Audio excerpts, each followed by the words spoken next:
자, 우리 다니엘 6장 10절 말씀 우리 찾으셨는데 우리 같이 한 목소리로 읽겠습니다. 6장 10절 시작.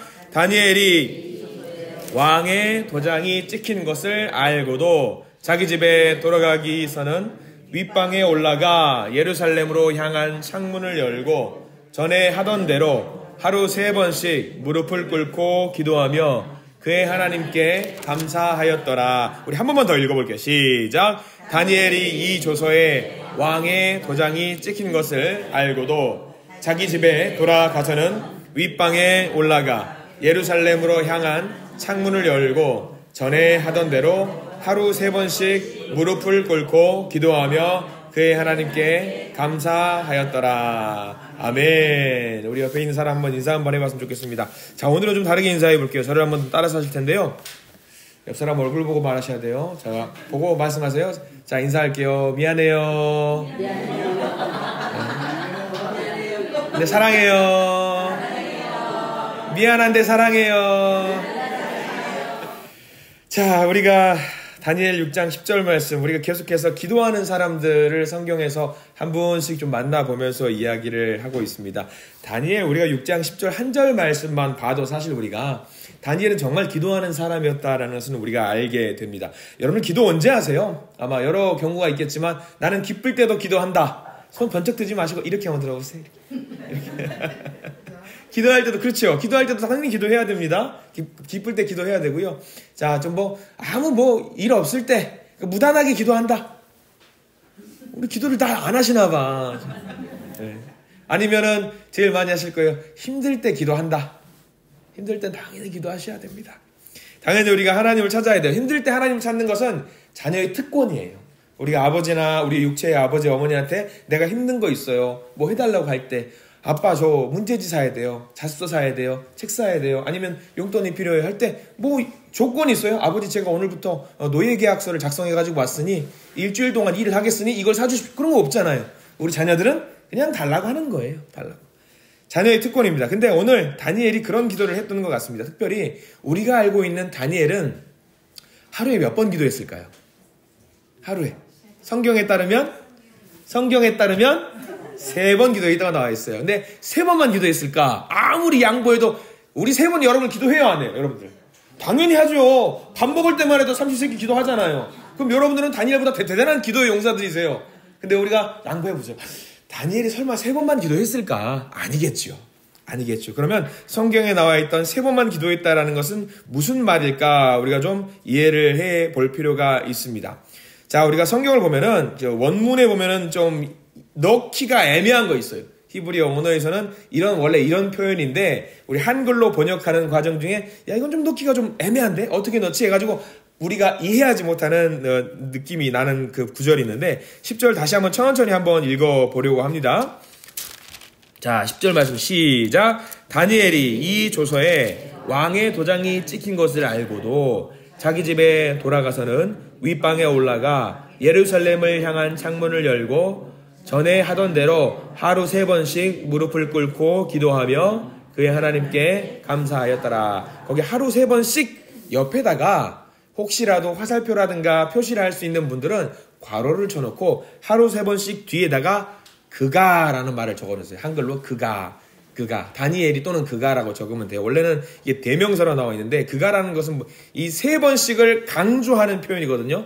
근데 이거를 우리나라 말로 번역하자니 이게 어떻게 넣기가 애매한 거예요. 그러니까 그래서 할 수 없이 굳이 넣자면 그가라는 표현으로 넣어보자라는 건데 뭐 말이냐면 특별한 목적을 갖고 이 3번의 기도는 특별한 목적, 자기를 위한 기도가 아니라 특별한 목적을 갖고 하는 기도 3번 이 목적을 갖고 기도했다라는 표현을 넣으려고 하는데 넣기가 애매한 거였어요.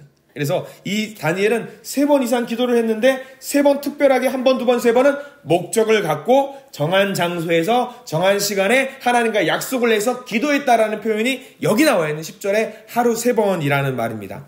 근데 이 말씀을 준비하면서 보니까 이 하루 3번 정한 장소, 정한 시간, 하나님과의 약속 이 3가지가 어디에 해당되냐면 딱 우리 화요기도의 모임 팀에 해당되는 내용이더라고요. 우리가 정한 시간에 모여서 기도하죠. 정한 장소에 모여서 기도합니다. 그리고 정한 목적을 가지고 기도하는데 이 목적은 나를 위한 기도가 아니라 우리가 다른 사람들을 위해서 중보의 기도들을 많이 하는 것 같다는 생각이 들어요. 아, 그렇구나. 다니엘이 했던 기도가 바로 여기서 우리가 하는 기도가 그 기도이겠구나 생각이 듭니다. 다만 차이점은 있겠죠. 다니엘이 몇 번 했다?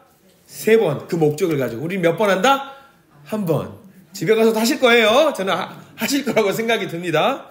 자, 그래요. 그러면 이 3번의 기도, 자, 뭘까? 무슨 기도일까? 우리는 생각할 수 있습니다. 다니엘은 이때 당시에는 고위공직자였어요. 고위공직자. 근데 자기만이 너무 이제 호사를 누리고 있는 것 같은 느낌이 드니까 이 3번에 내가 특별하게 시간을 정해놓고 기도를 해야 되겠다. 무엇을 위해서 기도를 했을까? 이때 당시 자기 민족은 무슨 생활을 하고 있었냐면 포로 생활을 하고 있었어요. 그럼 무슨 기도를 했을지 우리는 짐작을 할 수 있어요. 아, 우리나라가 하나님의 택한 백성이 다시 고향으로 돌아가서 예루살렘에서 예배를 드리면 참 좋겠다라는 제목을 가지고 기도를 했다라는 것을 우리는 추측을 할 수 있어요. 그리고 이게 굉장히 중요한 게 10절 말씀에 어디서 기도했는지도 굉장히 중요합니다. 10절 어디서 기도했냐고 나와 있냐면 자기 집인데 자기 집 어디예요? 윗방에 올라가요. 보통 우리는 이게 다락방 뭐 그런 말로 표현을 할 수 있겠죠. 윗방에 올라서 기도를 했는데 하루에 3번 반드시 하루도 거르지 않고 기도를 했다라고 나와 있습니다. 이거 가능할까요? 어려울까요? 여러분 생각해 보세요. 어려워요. 정말 어려운 일이에요. 자, 하루 2번을 할 수 있다고 쳐요. 왜? 아침에 일어나서 내가 정한 장소 가서 씻기도 전에 그냥 가서 기도할 수 있어요. 자기 전에 기도할 수 있어요. 그러면 중간에 한번 다니엘은 정오에 밥 먹고 나서 그 시간에 기도를 했다라고 학자들은 이야기를 하는데 그게 가능할까? 여러분 쉬울까요? 어려울까요? 이거 어려웁니다. 특히 방금 말씀드렸던 것처럼 다니엘은 고위 공무원이었어요. 공무원은 정한 시간에 잠깐 나갔다 와서 어딘가서 기도를 하고 온다라는 것이 불가능해요.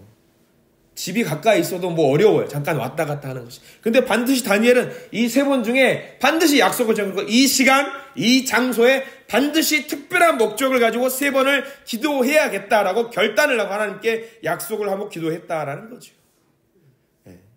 저는 기도하러 가야 되니까 이 시간 근무에서 빼주십시오. 아유, 그것도 하루 이틀이죠.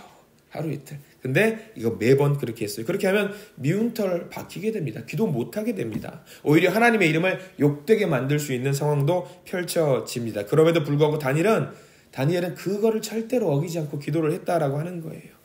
자, 우리 화요기도회 이 구성원들도 그렇게 우리 성도님도 그렇게 기도를 할 수 있는 여러분들이 되기를 원합니다. 특별한 목적을 갖고 우리는 기도합니다. 이 목적을 절대로 내려놓지 마시고 그 목적 가지고 기도했으면 좋겠어요. 나를 위한 기도는 늘 할 수 있어요. 무시로 기도할 수 있어요. 어디서든 기도할 수 있습니다. 그러나 특별한 목적을 가지고 누군가를 위해서 기도한다는 건 쉬운 일이 아닙니다. 그렇기 때문에 이 시간 화요 모임을 굉장히 소중하게 여기시고 이 시간에 같은 제목을 가지고 기도할 수 있는 나라를 위해서도 기도하시고요. 우리 옆에 있는 분들을 위해서 기도하시고요. 환우분들을 위해서도 기도하시고 상처받은 분들을 위해서도 좀 기도하실 수 있는 우리 모두가 되기를 원합니다. 그 기도의 결과가 굉장히 중요합니다. 어떤 결과? 담대한 믿음을 얻어냈어요.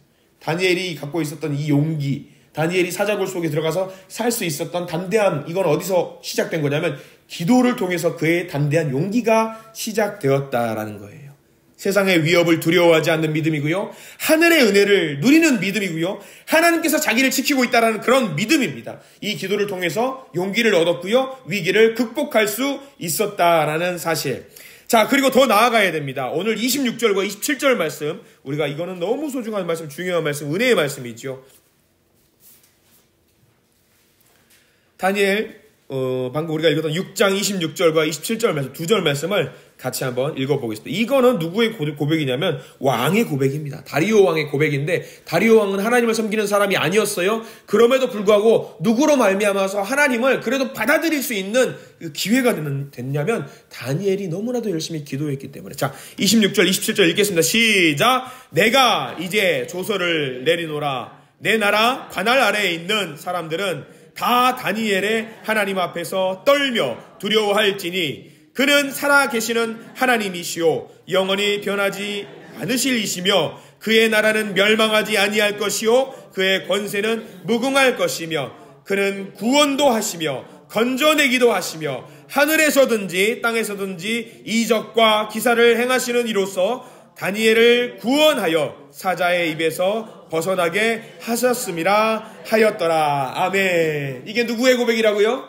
다니엘의 고백이 아니에요. 다리오 왕의 고백입니다. 이방 나라 왕의 고백입니다. 이 고백이 누구로부터 시작된 거예요? 다니엘의 기도로부터 시작됐다라는 것을 우리가 잘 기억해야 합니다. 다니엘의 기도는요, 하나님이 살아계시다라는 것을 만천하에 드러낸 놀라운 기도입니다. 우리도 이런 기도를 하나님께 올려드렸으면 좋겠습니다. 무시로 기도하시고 늘 있는 자리에서 기도하시면서 하나님의 뜻이 이 땅 가운데 펼쳐질 수 있도록 서로서로 목적을 가지고 기도하실 수 있는 우리 모두가 되기를 간절히 기도합니다.